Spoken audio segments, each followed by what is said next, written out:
Hello friends, good evening. आप सभी लोग कैसे हैं? मैं आशा करता हूं कि आप सभी लोग बिल्कुल ठीक होंगे, स्वस्थ होंगे और अपनी लाइफ में खुश होंगे और साथ में अपनी पढ़ाई को भी जारी रखे होंगे। साथियों, आज की यह वीडियो बड़ी ही इम्पॉर्टेंट है। इस वीडियो में एक ना एक क्वेश्चन ज़रूर आता है। जैसे आज की यह वीडियो है fathers pioneers and founders in literature, यानी फादर पायोनियर फाउंडर्स किस चीज़ के लिए किसको कहा जाता है। तो चलिए, आज की इस वीडियो की शुरुआत हम अपने एक प्यारे से कोटेशन के साथ करते हैं। तो कोटेशन है, अभी कुछ तो शेष है मुझ में, अभी कुछ तो शेष है मुझ में, अभी हारा नहीं हूँ मैं, एक दिन चमकना है मुझको भी, भले ही तारा नहीं हूँ मैं, मेरे भीतर भी प्रवाह रहता है, पर जल की धारा नहीं हूँ मैं किस्मत को दोष नहीं देता, मैं किस्मत को दोष नहीं देता, क्योंकि किस्मत का मारा नहीं हूँ मैं, मेरे हृदय में भी प्यार पलता है, भले ही सूरत का प्यारा नहीं हूँ मैं, सबके सामने अक्सर खुश ही नज़र आता हूँ, सबके सामने अक्सर खुश ही नज़र आता हूँ, पर खुश भी सारा का सारा नहीं हूँ मैं। तो चलिए साथियों, हम वीडियो की शुरुआत करते हैं। तो देख लेते हैं क्या है इस वीडियो में।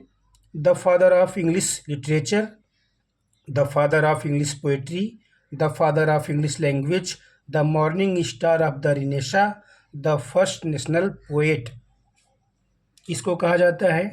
तो जेओफ्री चौसर को कहा जाता है। अब नेक्स्ट देख लेते हैं, नेक्स्ट क्या है। नेक्स्ट है the father of English history, the father of English learning, the father of English history, the father of English learning, ये किसको कहा जाता है? तो वेनरेबल बेड को कहा जाता है, वेनरेबल बेड को कहा जाता है। अब नेक्स्ट देख लेते हैं, नेक्स्ट क्या है। नेक्स्ट है the poet's poet, the poet's poet by Charles Lamb, यानी चार्ल्स लैम्ब ने द पोएट्स पोएट किसको कहा था? The child of renaissance, the bridge between renaissance and reformation, second father of English poetry. तो ये किसको कहा जाता है? तो ये एडमंड स्पेंसर को कहा जाता है। अब नेक्स्ट देख लेते हैं क्या है। नेक्स्ट है bard of Avon, the father of English drama, sweet swan of Avon, the bard, यानी ये चारों चीज़, bard of Avon, the father of English drama, sweet swan of Avon, the bard, ये किसको कहा जाता है? तो ये विलियम शेक्सपियर को कहा जाता है। अब नेक्स्ट देखते हैं, नेक्स्ट क्या है। तो नेक्स्ट है epic poet, epic poet the great master of verse, epic poet the great master of verse, lady of the Christ College, poet of the devil's party, master of the grand style, the blind poet of England, यानी ये सारी चीज़ें किसको कहा जाता है? तो ये कहा जाता है जॉन मिल्टन को।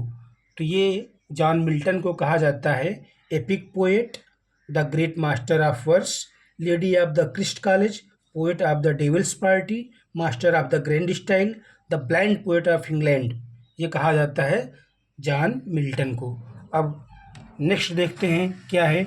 तो नेक्स्ट है the worshipper of nature, the worshipper of nature, the high priest of nature, the lake poet, poet of childhood, egotistical Sublime, the poet of nature, यानी ये सारी चीज़ें किसको कहा जाता है? तो ये विलियम वर्ड्सवर्थ को कहा जाता है। क्या क्या कहा जाता है? The worshipper of nature, the high priest of nature, the lake poet, poet of childhood, egotistical Sublime, the poet of nature, ये सारी चीज़ विलियम वर्ड्सवर्थ को कहा जाता है। अब नेक्स्ट देखते हैं क्या है। नेक्स्ट है the bard of Ayrshire, the bard of Ayrshire, the national poet of Scotland, Rabbie the ploughman poet. तो ये किसको कहा जाता है? तो ये रॉबर्ट बर्न्स को कहा जाता है।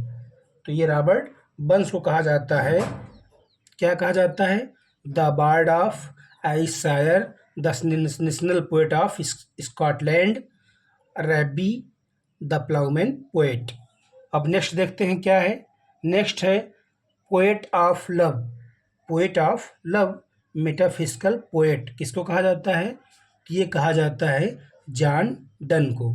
ये किसको कहा जाता है? ये कहा जाता है जॉन डन को। अब नेक्स्ट देखते हैं, नेक्स्ट क्या है। तो नेक्स्ट है the poet of super naturalism.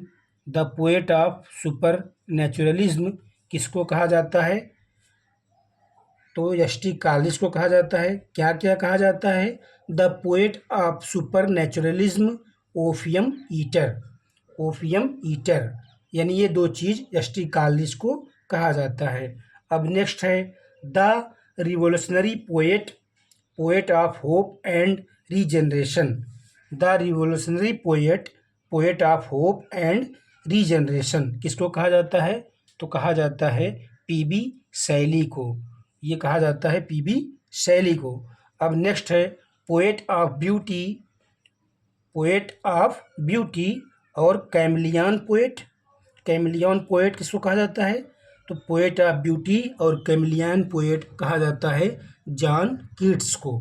अब नेक्स्ट देखते हैं क्या है। तो नेक्स्ट है mystic poet. Mystic poet, visionary poet किसको कहा जाता है? तो माइस्टिक पोएट और विजनरी पोएट विलियम ब्लेक को कहा जाता है। अब नेक्स्ट है the greatest modern dramatist. The greatest modern dramatist, the iconoclast. ये किसको कहा जाता है? तो ये कहा जाता है जी.बी. शाह को। ये कहा जाता है जी.बी. शाह को। अब नेक्स्ट देखते हैं। तो नेक्स्ट है the father of English mystery play. The father of English mystery play और the father of English short story. तो ये किसको कहा जाता है? तो ये कहा जाता है एडगर एलन पो को। एडगर एलन पो को कहा जाता है। क्या कहा जाता है?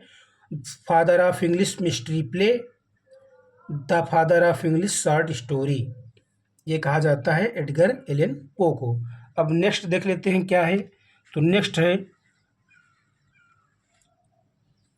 है father of English one act play, first lexicographer, first English dictionary इन 1755। तो ये किसको कहा जाता है? ये कहा जाता है सैमुअल जॉनसन को। Father of English one act play, first lexicographer, first English dictionary इन 1755 किसको कहा जाता है? सैमुअल जॉनसन को। अब नेक्स्ट देख लेते हैं क्या है। नेक्स्ट है father of American poetry. Father of American poetry, introducer of free verse. Father of American poetry, introducer of free verse. ये किसको कहा जाता है? तो ये कहा जाता है वाल्ट विटमैन को। ये कहा जाता है वाल्ट विटमैन को। अब नेक्स्ट देखते हैं क्या है। तो नेक्स्ट देख लेते हैं। नेक्स्ट है the father of epic poetry. The father of epic poetry, the blind poet. The blind poet किसको कहा जाता है? The father of epic poetry, the blind poet, ये कहा जाता है होमर को। ये कहा जाता है होमर को। अब नेक्स्ट देखते हैं क्या है। नेक्स्ट है the father of Indo Anglican fiction. The father of Indo Anglican fiction, the author for the untouchable. ये किसको कहा जाता है? ये कहा जाता है मुल्क राज आनंद को। ये कहा जाता है मुल्क राज आनंद को। अब नेक्स्ट देखते हैं। नेक्स्ट है the poet of psychological love, the poet of psychological love, the father of dramatic monologue. ये किसको कहा जाता है? तो ये कहा जाता है रॉबर्ट ब्राउनिंग को। ये कहा जाता है रॉबर्ट ब्राउनिंग को। तो मित्रों, आज की इस वीडियो को हम यहीं समाप्त करते हैं। अब जो शेष बचा है वो कल की वीडियो में आपको अध्ययन कराएंगे। तो चलिए, आप सभी लोगों ने अपना अमूल्य समय दिया, इसके लिए आप सभी लोगों को दिल से धन्यवाद देता हूं। और साथियों, मैं आपसे यही कहता हूं कि आप अपनी पढ़ाई को जारी रखे रहिए। एग्ज़ाम चाहे जब हो, चाहे दिसंबर में हो या जनवरी में हो। दिसंबर में तो कोई संभावना है ही नहीं। जनवरी में जो भी संभावना है देखा जाएगा होता है या नहीं होता है, क्योंकि ये आयोग ही ऐसा है कि कभी भी अपनी बात पर खरा नहीं उतरा है। इसलिए आप तैयारी करते रहिए, मेहनत करते रहिए, अपनी पढ़ाई को जारी रखे रहिए, ताकि आपकी तैयारी अच्छी हो जाए और आपका सिलेक्शन इसी वैकेंसी में हो जाए। तो चलिए साथियों, आप सभी लोगों को बहुत बहुत धन्यवाद। Thank you so much.